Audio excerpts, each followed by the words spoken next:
Chapter 1. I thought Raphael loved me. I thought he would cherish me, treat me like I was the most precious thing in the world. But I was wrong. It all began months ago. He was charming, polite, always just a little too perfect. Every time he smiled, I melted. Every word he spoke felt genuine. Isabella, he said one evening, handing me a cup of coffee. You look tired. Let me help. His hand brushed mine for the briefest moment, and my heart skipped. I laughed softly. You're way too attentive, Raphael. He grinned. And you love it. I did, and I still do, though I would not know why until much later. We spent weeks together before the engagement. Friends, family, they all thought we were falling in love. I thought we were. Little did I know it was all a game. By the time my parents announced the engagement, I believed in us completely. Raphael seems perfect. My mother gushed. You're so lucky, Isabella. Lucky?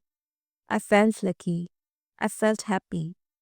I didn't notice the tiny cracks in his eyes, the brief flashes of something darker when no one was looking. And then the wedding night came. Chapter 2. The hall sparkled with crystals. My dress shimmered under the light. Every detail screamed fairy tale. But my stomach twisted in nerves I did not understand. Raphael held my hand as we walked into the private room after the ceremony. His grip was firm, steady, warm.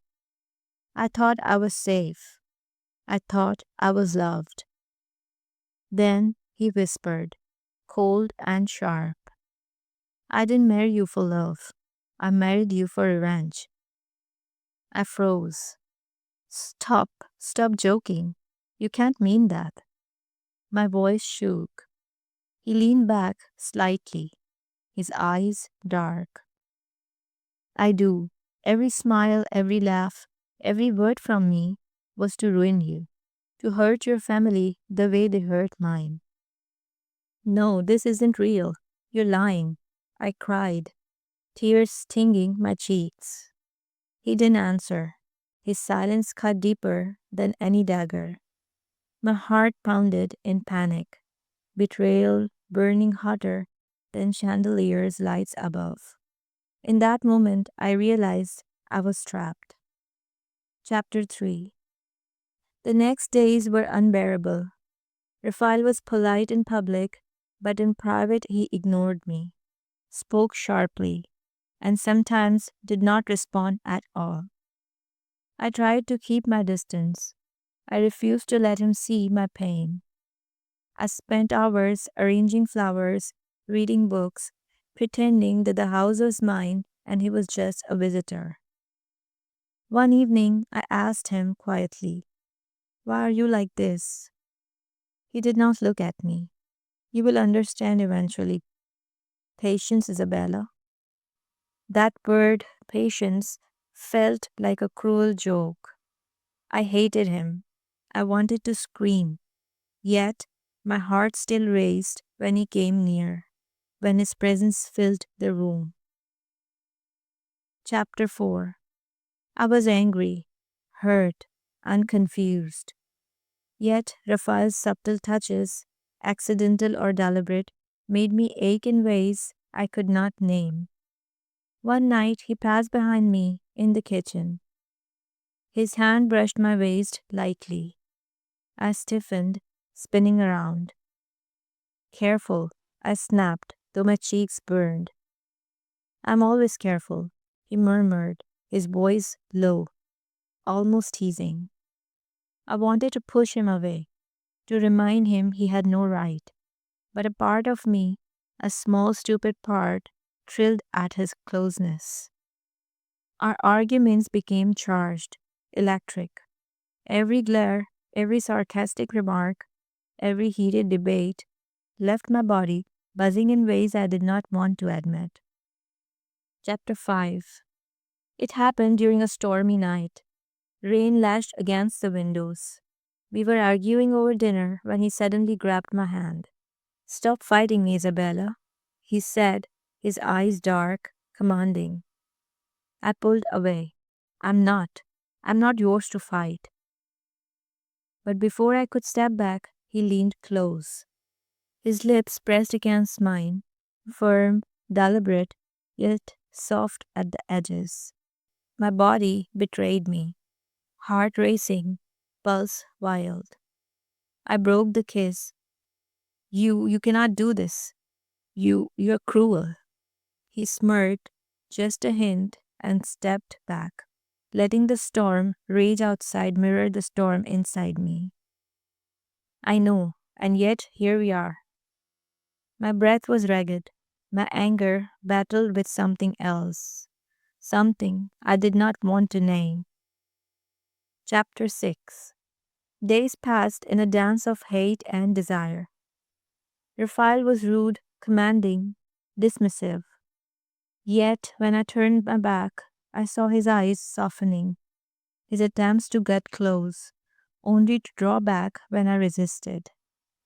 He tested boundaries, flirted dangerously close, then retreated.